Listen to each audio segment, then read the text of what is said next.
So the Four Horsemen of the Apocalypse. Most people think they are signs of the apocalypse. However, they're not exactly all that. What they actually are the negative or demonic sides of the four royal archangels. Now, demonic might be a little too harsh in some people's mind, but they are in fact the negative sides of these four beings. So let's actually hop in and start talking about the first horse that shows up, the white horse of Conquest, aka Raphael. What's going on, everybody? Welcome back to Moon Days with Michael. I'm your host, the Royal Archangel Michael, and I am cutting out the esoteric middleman and giving you tools you need to connect yourself right to the source. So before we actually even start talking about how this is the negative side of Raphael, let's actually talk about the white horse. So the white horse has a few different meanings behind it. Some people say it represents Jesus, the Holy Spirit, the Antichrist, war, whereas the red horse would be kind of like a civil or military war. The white horse, they speculate, would be the war of moral grounds or moral standing. Some people think this white horse also represents false prophets, but is it really all that?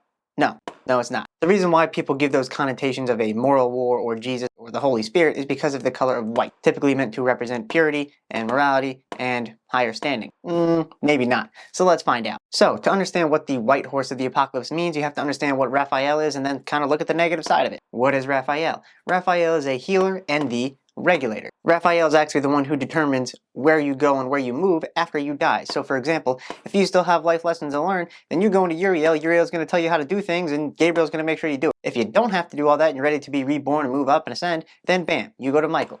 Simple as that, right? So Raphael is the regulator and the leader, and it also applies to ourselves, our own situations, and our own ways of moving about different situations, experiences, and circumstances, right? So with that being said, what do you think the white horse represents? It is the negative side of this. It represents conquest for a reason, but also surrender. White has often been used to represent flags of surrender in wartime, and with this being the apocalypse, supposed end of days, what do you think this means? This whole horseman is about your own self-conquest. If you're not able to regulate yourself, if you're not able to actually understand how you're supposed to move through situations and circumstances, you start losing yourself, you have no control over yourself, what happens? You start surrendering to the different experiences, ideas, thought forms, and feelings that other people can start pushing on you. So this is more about conquest of self, or in this case, lack thereof. The white horse actually represents the subjugation or the surrender of yourself. It is what happens when you can no longer regulate yourself, going about these different situations and just life experiences in general. And then you start becoming dumb, deaf, blind, and basically a little lost puppet to anybody else out in the world who can actually start expressing their own desires onto you and have you start carrying them out for that other person. Now, the white horse is often represented with a bow and a crown. However, the most important thing of this is the crown. Basically, being king of yourself, being the god of yourself, being the god of your own situations and circumstances and not following anybody else, not doing what other people tell you,